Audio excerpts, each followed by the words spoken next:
Have you ever found yourself asking the question in the Bible, how long, O Lord? When life feels heavy, when answers seem delayed, or when you feel like you're stuck in a season of waiting, it's easy to wonder if God has forgotten about you. I remember this. I had severe nerve damage and it was so debilitating. I remember one excruciatingly painful moment. I was curled up in a ball and the pain was incapacitating me. And I just cried out, God, why? How long do I have to suffer this way?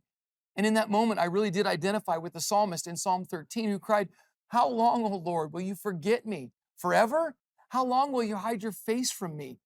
These words echo a deep, raw honesty about the pain of waiting and disappointment. And it's a question that we all ask at some point in our lives, whether we're praying for healing, a financial breakthrough, or restoration in a relationship.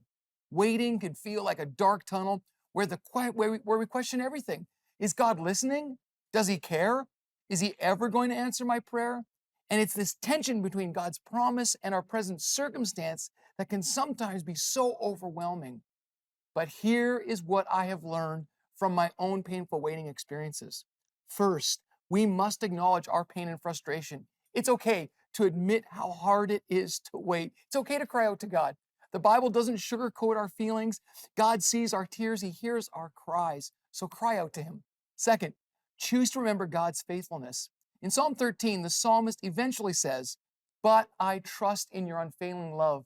My heart rejoices in your salvation." And this is the choice you and I can make to shift our focus from the waiting to the God who has been faithful in the past and will be faithful again. Third, we need to take action by grounding ourselves in scripture and prayer. When I feel forgotten, I need to draw near to God. And it may not always feel like he's responding in the way that I want or I expect, but really it is his presence in the waiting that is what sustains me.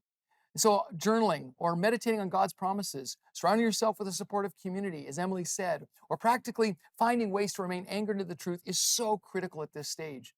Well, then finally, I have learned you need to take heart in knowing and believing and trusting and acting as if God really is at work, even when it's unseen. See, I've learned that every season of waiting, though painful, is shaping me. It's refining my faith. It's building my patience. It's drawing me closer to his heart. And so the resolution in my own situation is God gave me the strength to do what I was called to do, even in my pain. He showed me a path forward. He began a healing, but it was a process and it took a lot of time. See, what I've learned is that God doesn't waste anything, not even waiting.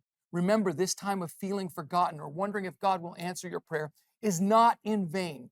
It isn't. God is with you. And this is a stepping stone to being who God has created you to be.